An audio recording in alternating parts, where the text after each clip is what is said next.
来这个史上上大场的环太平洋军事演习，美国军嘛来展示安怎用 3D 列印的技术来生产着应急的零件，讲到唔免叫料，只要短4点钟就完成。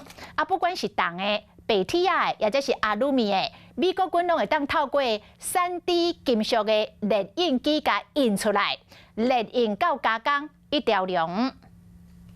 两个大型青色的货柜厝，搭伫夏威夷美国海军陆战队的基地。杨国伊其实是美军立体列印的后勤单位，内底是立体金属的列印机。这个金属零件啊，重量有10几公斤，真的不算轻哦。而且它就是从这一台3D 列印机制造出来的。一般远端叫料要200多天才会送达到海上，但是只要靠着这一台3D 列印机，4个小时在船上就能解决。以这个阿鲁米合金材质的水管来讲，会当看到衣柜外观到顶边的切口拢做甲正有路，短4点钟就会当打造完成，无需要另外叫材料，上紧1礼拜就会当交货。This printer can print in stainless steel 316, aluminum 6061, aluminum bronze, and copper. And this one's stainless steel 316. 就算是白铁啊，嘛有法度印出来。美军扫描细线破损的零件，以立体列印打造全新1:1的零件。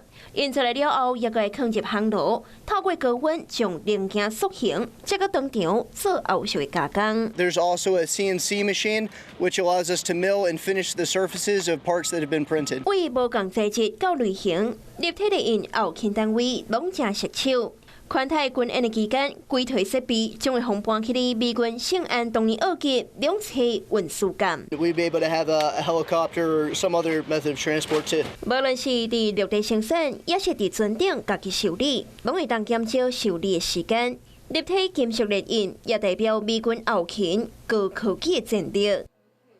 Hello， 我是郑雅芳。想要抢先掌握最及时的新闻资讯吗？赶快订阅、按赞、开启小铃铛，锁定华视新闻 YouTube 频道。